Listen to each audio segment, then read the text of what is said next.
Okay, it's 4 o'clock as far as I can judge.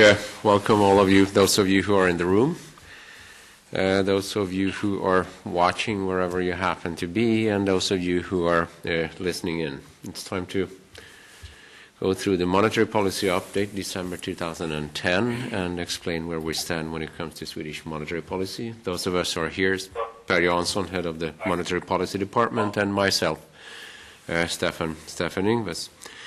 This time, the way we look at what's going on, and the key message in our story is that we continue to see strong economic performance in the Swedish economy.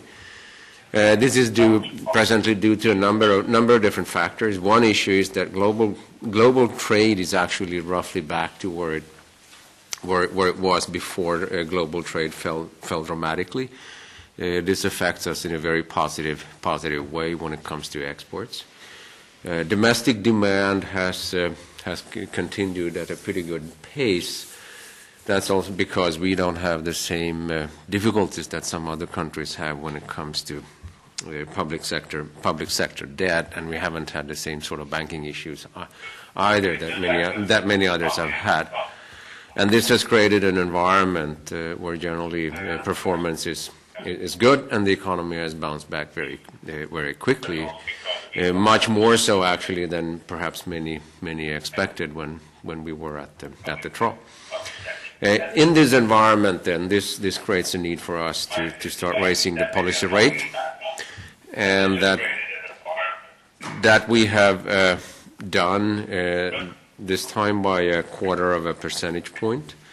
And if you look at the repo rate path, it also says that rates will continue going up for the foreseeable future. So now let me go through the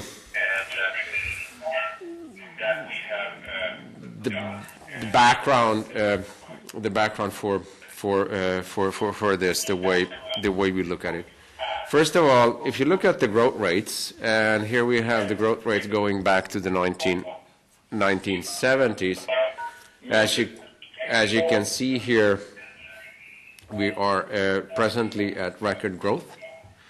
It's actually a remarkable bounce back that we have recorded, and this is of course part of the background here. As I started out saying, we have had very favorable conditions in the economy that has made this possible. Now, looking at the upturn and looking at a few graphs, if you look at the upturn this way, and you can also look at it in many other different ways, and the conclusion is pretty much one and the same. We have a broad-based upturn in the Swedish economy presently, and starting with the households, as you can see here, household consumption is up and actually a bit above where it was at its earlier peak. Exports coming back quite strongly, and within the same range as before exports dropped dramatically. And as is quite common when you look at gross fixed capital formation investments are lagging behind a bit, but that's not all that unusual. But investments are also picking up. Also, but I don't have a graph showing that the GDP is back to the same level as before the downturn, and all these are sort of signs that the Swedish economy and things in the Swedish economy are kind of normalizing compared to the difficult period that we have gone through. The households are continuing to borrow. That's of course a topic that occupies many. As we can see here, is that household sector borrowing has been kind of on the high side for a number of years, and it appears, at least for now, to continue that way. While at the same time, as you also can see, looking at the blue graph, it's nice that the corporates are borrowing again. Because one issue during the downturn was basically that loan portfolios on the corporate side started shrinking.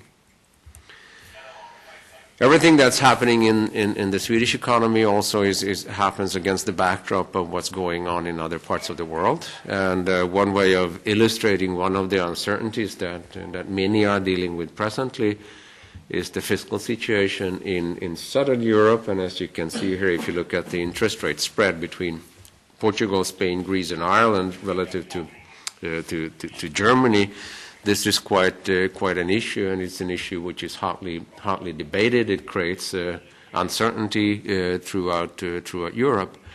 But having said that, let me also stress that if we look at the growth numbers in our part of the world, if we look at, let's say, Swedish exports, and if we look at the Swedish bank's exposure to this part of the world that I have on the graph here, it's not all that important.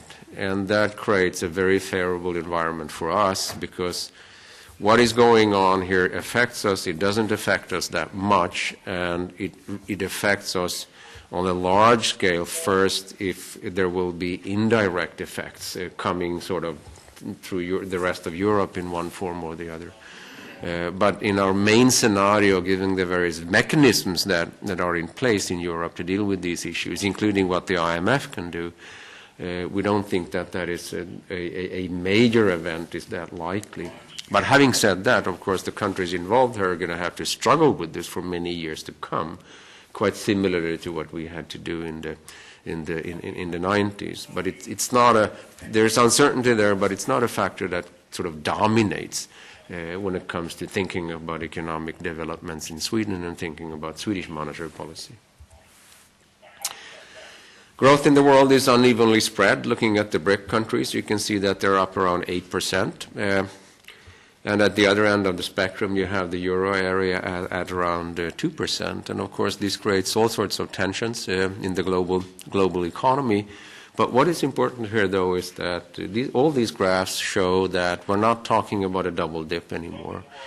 We are talking about various growth rates in various parts of the world, and Sweden being sort of somewhere in the middle when it comes to all of this. And this kind of also reflects where we are, in the sense that on the one hand we benefit from what's going on in those parts of the world where growth is very, very rapid, while on the other hand, if you look at the financial markets, they are sort of plugged into those parts of the world where interest rates stay low, the euro area and the dollar, and that creates kind of a need for us to balance in both directions when it comes to designing monetary policy in such a way that we maintain the balance in the Swedish economy while we sort of keep an eye on what's going on in the rest of the world.